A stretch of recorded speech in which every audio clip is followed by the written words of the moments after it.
Hello traders, welcome back. My name is Neville Hornsey, market analyst YouTrading, and today I'll be talking about the importance of the dollar index.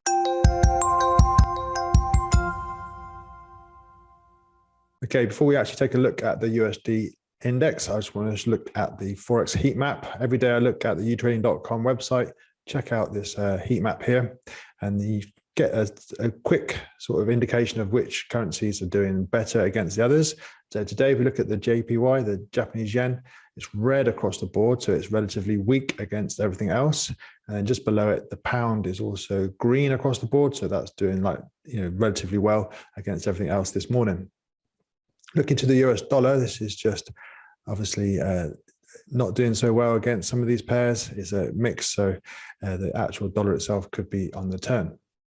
All right, so going to the dollar index, now it's made up of like several different currency pairs, and you can see here that the euro versus US dollar in this formula is weighted like the most. So whatever the euro does is going to sort of push the dollar index around quite a bit, followed by the yen and then the pound, and then you can see the other three here.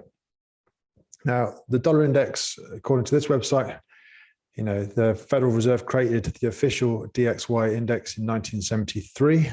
And then when it was first began, the dollar index began at 100. So if we go to Active Trader, the actual platform, you can currently see that the dollar index here is at 95.895 and 100 is just up there. So if we put 100 in on a level, go to the monthly chart. So you can see that, on this chart, 2014 to present day, the dollar has been relatively weak compared to when it first originated.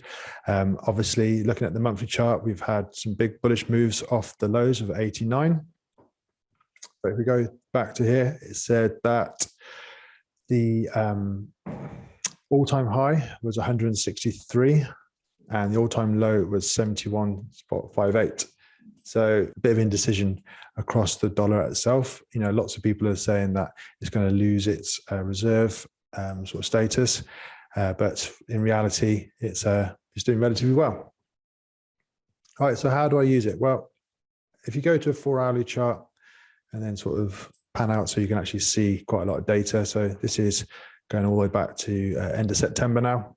You can see here that if you have swing highs and swing lows to start with from the left-hand side, so swing high, swing low, you have to pick a range, you have to kind of sort the data out into manageable chunks. So I always try and look for a swing high, swing low. And then that's my trading range. So if the price is within that trading range, I've got no sort of bias. Obviously, we see price come out here on the 12th of October. It tries to obviously become more bullish. It gets rejected at this level, and then we come back into the trading range. And then they expand the trading range every now and then. So you can go like to this one, and then again expand it again. Obviously you're thinking it's going to be more bearish, but then if that was the right hand side of the chart, you'd be looking here and seeing that there was this area balance. So you kind of have to take it from the right-hand side of the chart and then work out whether or not you're bullish or bearish. So obviously come the 10th of November, 2021, had a big breakout.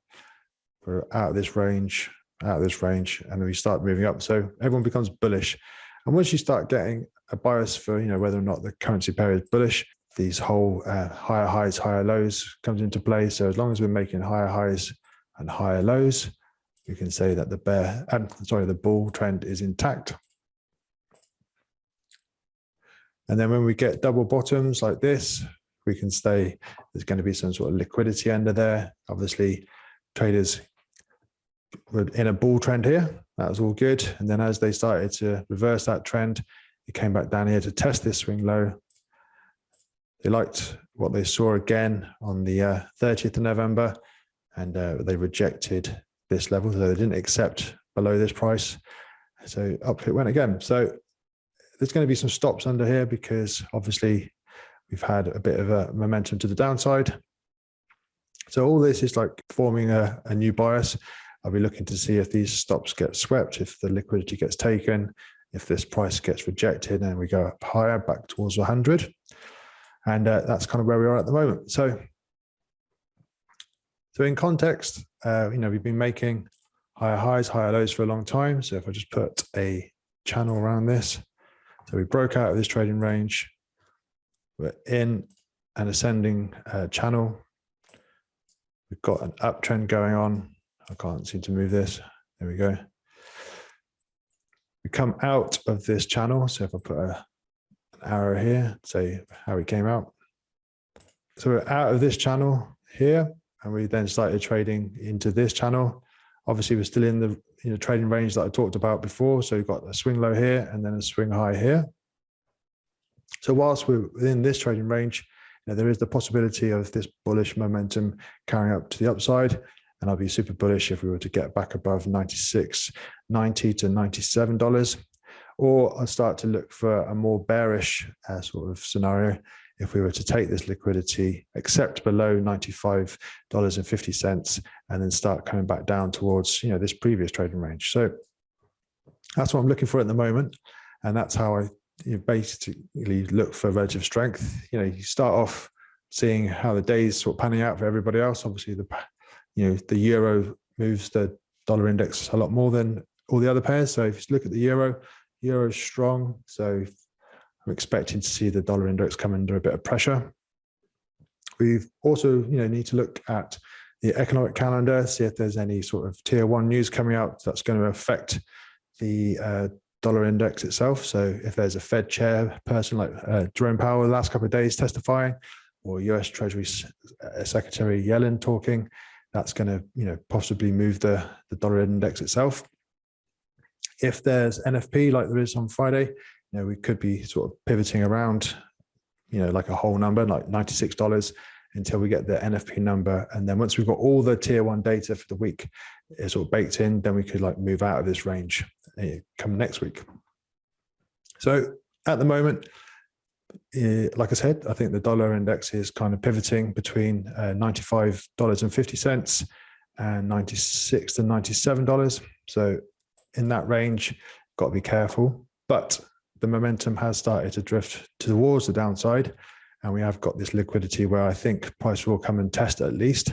And if we do test that, then you can start to look to see how that's going to affect something else. So going back to YouTrading.com Forex heat map, pound is doing well. So if the pound's doing well and the dollar looks like it's going to be coming down, we can start to look at the weekly candles on the pound versus US dollar, also known as cable. You can see that we've had a bit of a rejection this week. So prices were coming down. They come to this level here, 1.318, and then rejected that. And we've basically gone back to Monday's open. And if you look on a sort of smaller time frame, just split the cable into weeks. So this is the opening range for Asia Pac into London session for a Monday. So that's the Monday. So obviously to the left-hand side, that would be the end of the week, Friday. So here you can see we're in a downtrend. So we opened up on Monday, went lower, ended quite low in terms of where we were at the beginning of the week. And then this week, we've come lower, gone a little bit higher, gone a bit lower. And like I said, now we're looking to see if we can get the pound to sort of maintain its strength today. If you look at this, so the pound's going higher, obviously against all the other currency pairs. Dollar index looks like it's going to come down. So we're looking for a weak dollar, strong pound.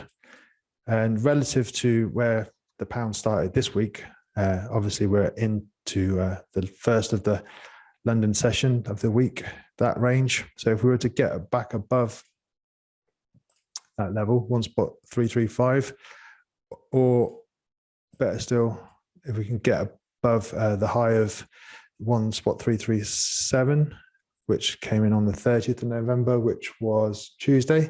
So if we get above Tuesday's high, then this could be a real turn in sort of cable's fortunes. If I just put a trend channel on this one. So trend channel can see here that we're in that sort of channel. So if we do get above Tuesday's high and the dollar index itself is below $95.50, then you can sort of start to see how this could basically be moving higher into the end of the week, and then possibly reversing this downtrend that we've seen since the highs of 20th of October. Whilst we're on this chart, another thing you can do is sort of help you out at the beginning of the week is to notice how the end of the week sort of finishes. So here we can see that cable was rising up into the end of the week. Here you can see cable was rising into the end of the week. And then here you can see cable was sort of finishing lower to the end of the week. So that's another way of sort of seeing if there's going to be a change in trend, how we sort of close the week. And then obviously another thing you can look for is if you're getting like a big bearish move into the end of the week. The London session sort of on a Monday is when everyone does their business. So if they were selling it there just to buy it back on Monday, then you want to sort of see the prices really rally up and try and take out the sort of big downfall on Friday. But if they can't do that, come 11 o'clock, traders have done all their business that they need to do. They're going to go and get like an early lunch, and that's when you can sort of see a continuation lower towards the New York session. So like I said, here you've got a big move down into Thursday, and then Friday starts to rally up. Here, Monday opens, they do all their business, they go for lunch, and that momentum continues as it breaks out. So that's another way of, sort of using price action from the end of the week into the beginning of the week. So here, we had a big week this week because we had Fed Chair Powell talking. So we've had a lot of ups and downs. We've had new COVID-19 variants. That's also messed up the markets. So the fact that we're kind of in line with where we started in the week, at the moment, there's no real bias towards the pound versus US dollar. So using the dollar index as more of a guide, waiting for that to sort of confirm it's in a bearish downtrend. So if we were to carry on going lower and sort of take out that low, and then this double bottom here, then that's when you can sort of say, with a bit more confidence that you've got a bias on the pound versus US dollar. Right, I hope that makes sense. Good luck today. NFP tomorrow, so sort of stay nimble, don't marry a trade, and I'll catch you tomorrow.